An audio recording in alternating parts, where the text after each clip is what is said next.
right. Phil, share it. Hey! Good to see you all. A lot of you were in the electronics laboratory class. We had a ball teaching that. I'm Phil, W4PHS. This is Dave, KI4PSR. And the way we're going to teach this class is in two different angles. I'm going to talk about the principles, the theory, if you will, behind some of this stuff. And then Dave is going to teach you how to actually use a calculator to solve the problems and pass the test. So there's kind of an understanding, theoretical principle part, and then a practical application of solving the problem. So that's how we're dividing it up. The way we're going to organize the class, I'm going to start with about 30 minutes presentation to lay the foundation for some of the material we'll be dealing with today. And then I'll turn it over to Dave. Dave will teach you how to actually use the calculator to solve these problems. And then at the end of the class today, or if you want to come back next week, if we have more time, we can go into more depth on some of the principles and theory behind this. But let's get started right away. There are a couple of things in the extra class math that seem to be particularly challenging to a lot of people. And they were certainly challenging to me as I started learning about electronics quite a few years ago. And one of the things that I think perhaps is the most difficult to understand for a lot of people is what's called phase and phase shift or phase differences, because you just don't have a lot of experience with this in normal life. So we're going to dive right into what phase and phase shifts are all about and try to explain that and we understand.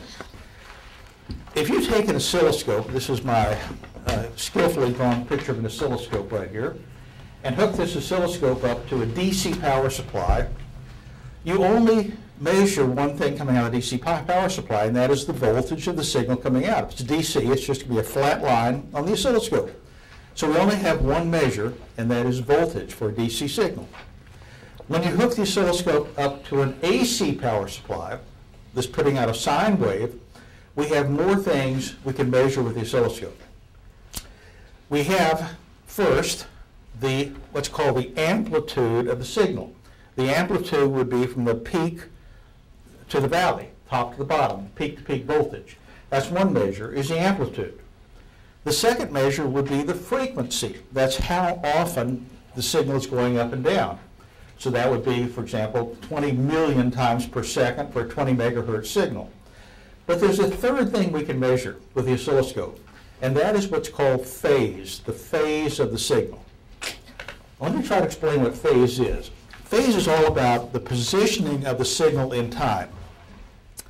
Here we have a sine wave coming out of a signal generator. And I started here where it's on the rising edge, but it's just crossed the axis. This will be 0 volts. This is an AC signal, so it goes up and it goes minus. You know, it could be plus 12 volts, minus 12 volts, whatever it is. Might be microvolts. But it's oscillating around 0 volts. So the amplitude of the signal would be the range of the voltage from the top to the bottom. That's also called the peak-to-peak voltage of the signal. So we now have the frequency, we have the amplitude. The third thing is the phase. The phase is how the signal is shifted along the axis. If you are familiar with trigonometric functions or periodic functions, you know that you can take an angle and apply a trig function like sine to it and compute the sine of that angle. The sine of 0 degrees is 0. And then we'll talk about what happens here. But this point, which we'll define as 0, would be what we will define as being the 0 phase point of the signal. We'll say that's where this period starts. This is one full period, up, back down, coming back up again. So that would be the phase point of 0. Now, if we look along here, you can see. Sir? Yes. Could you back off a little bit? So yes, there. Can you see okay? Yeah. Here, the signal, it rises and hits a peak here at 90 degrees. And if you've got your calculator there and you put in 90 degrees and compute the sine of 90, it should come out 1, plus 1, top there. Then as the phase shifts to 180 degrees, it crosses the axis. You check the sine of 180, it should be 0. And over here at 270 degrees, it hits a minimum. Take the sine of 270 degrees, you should have minus 1. And then back up to 360. So we define that the phase is the point along this curve. So we've got the amplitude, we've got the frequency, how fast it's going up and down, and we've got the phase point, which is the particular point along this sine wave. Any questions about this so far? Okay, great. Now we get to the more interesting part, and that is where we're comparing the phase of two different signals. Let's go back and think about a real simple experiment. We did this in the electronics lab course. We have a power supply here, AC power supply. Could be a transformer, could be a radio. It's putting out an AC signal. That AC signal is flowing through a resistor and then returning back to the other side of the power supply. So very simple, AC signal flowing through a resistor and back. What is the relationship between voltage and current flowing through a resistor? Well, that's our basic simple Ohm's law. E equals I times R, where E is the voltage, I is the current, and R is the resistance of the resistor. Now what that means is that whether it's a DC circuit or an AC signal coming into it, if we know the instantaneous current through that resistor, we can figure out what the instantaneous voltage is by multiplying it by the resistor. So if at some instant of time we have a current of 1 amp flowing through this resistor, and the resistor happens to have a value of 10 ohms, then the voltage has to be 1 times 10, or 10 volts. Ohm's law. Everybody with me so far? Mm-hmm. So suppose we have two plots. What we're going to do here is build a circuit. We've got the resistor. We hook up our oscilloscope to it. And we're going to hook up two probes from the oscilloscope. It's a dual channel oscilloscope. It can display two signals simultaneously. One of the probes is a current probe. It measures how much current is flowing through this wire. The other probe is a voltage probe. It's going to measure the voltage across the resistor.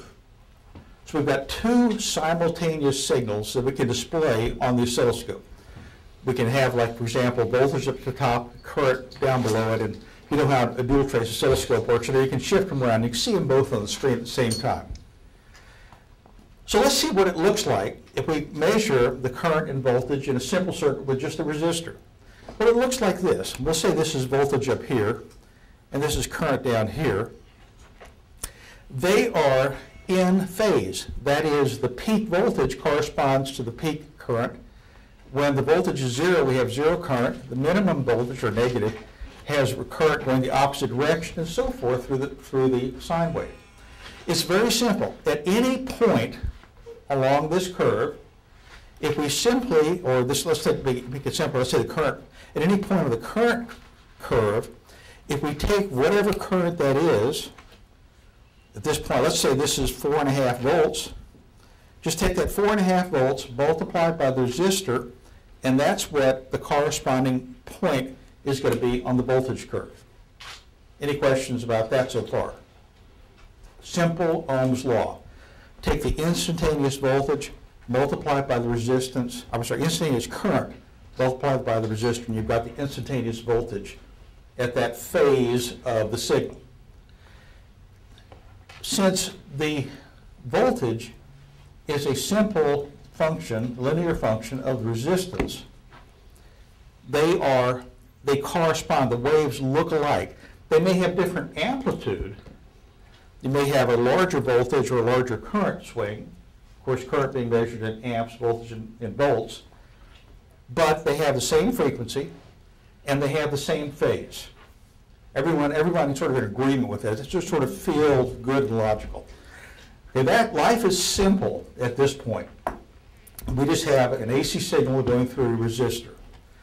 What happens if we replace the resistor with an inductor?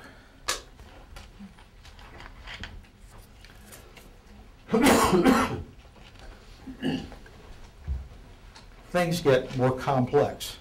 That's a pun you'll get later. I already got it. Dave's ahead. all of a sudden, life doesn't look the same as it did for the resistor. Let's look at what happens here. I've got a guide here to help me draw this because it's kind of challenging to draw this. This would be much easier with a PowerPoint. Do I have a screen here? Next time I do a PowerPoint, I've got a screen. Screen here and a projection. Okay, next time I'll do that.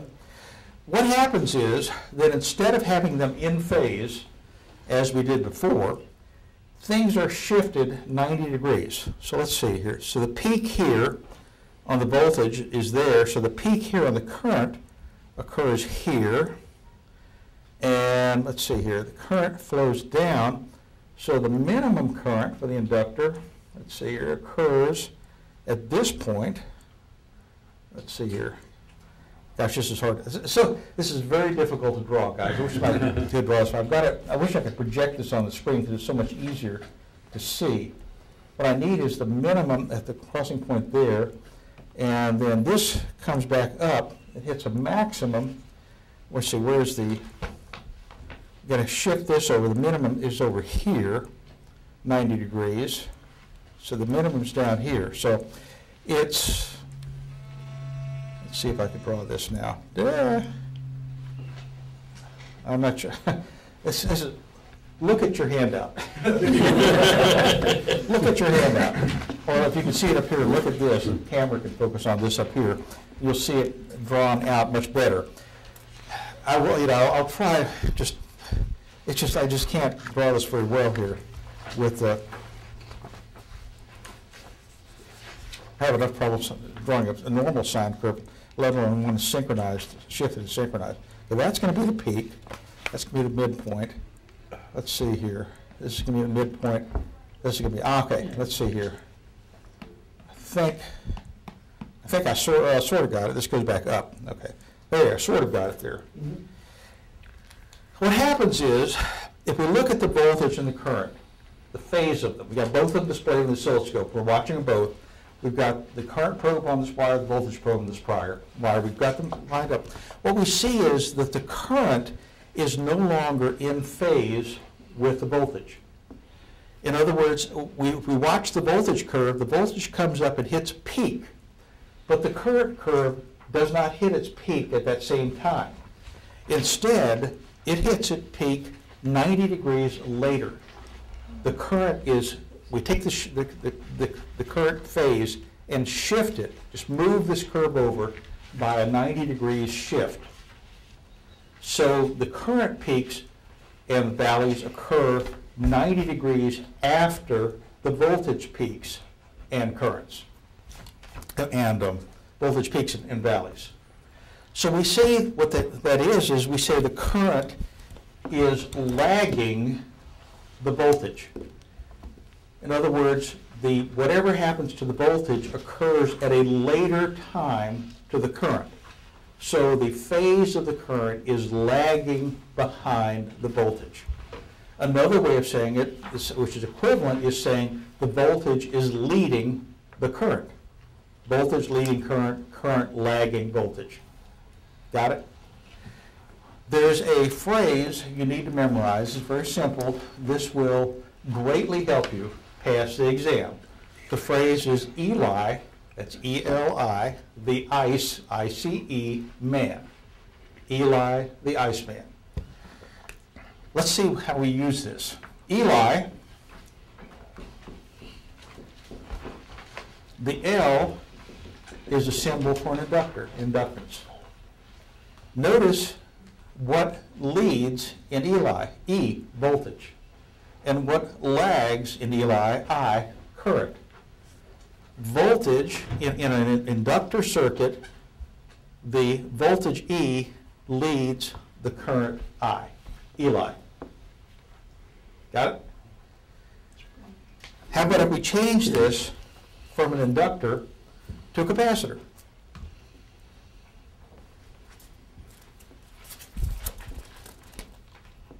What happens now? Well, now we once again have a 90-degree phase shift. Oh Lord, I have to draw another shifted sine wave. Except this time it shifted the other direction.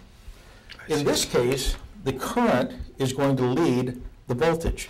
So where we have the peak voltage there, we have the peak voltage here, and then it comes down, and we have the valley there, the valley is here. So it's kind of like this is the peak. Let's see if I can do this. Sort of like that. So if you look at 90 here, the peak here of current occurs earlier than it does in the voltage. It's 90 degrees shifted the other way.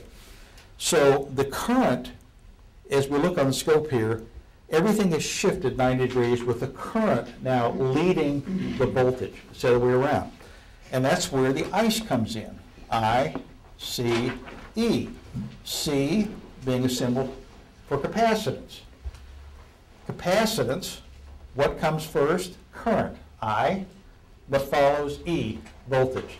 So we say if we have a capacitor in the circuit, which one leads the other? Current leads voltage in a capacitance circuit. In an inductance circuit, voltage leads current. How are we doing? Everybody with me so far? Eli the Iceman will be extremely helpful. You can immediately answer a lot of questions. There are questions about which one's the leading and lagging current voltage. Eli the Iceman, boom, you got the answer very quickly.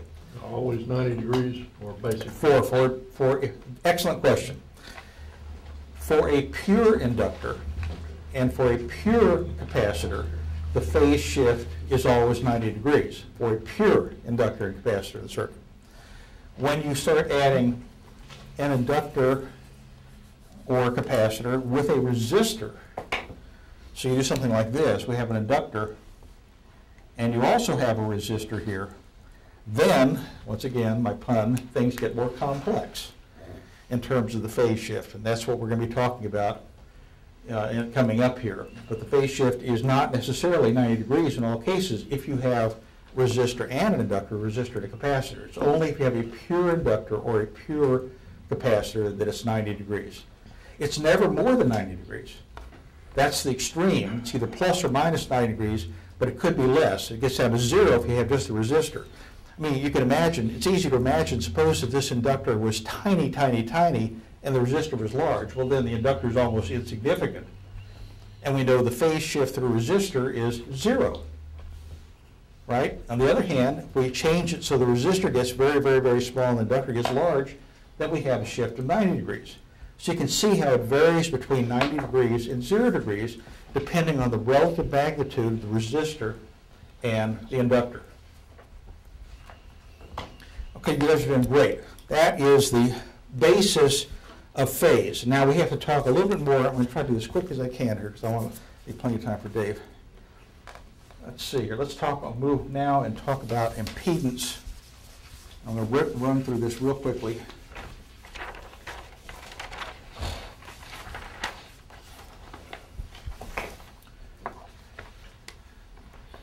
In our laboratory class and in basic electronics, we talked about resistance, which is the property of a resistor that makes it difficult for current to flow through it. The greater the resistance is, the harder it is for current to flow through a resistor. Life was simple when we just had resistance. When we start throwing in capacitors and inductors, we have a property called reactance. Reactance is the equivalent to resistance for inductors and capacitors. There are two types of reactance. There's XC, which is capacitive, and there's XL, which is inductor.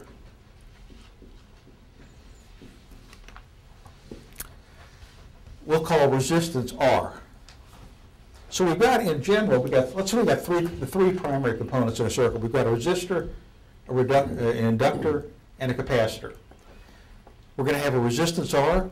We're going to have a capacitive reactance XC. We're going to have an inductive reactance XL. So those are the three things we're going to work with. These can be combined together in what's called the impedance.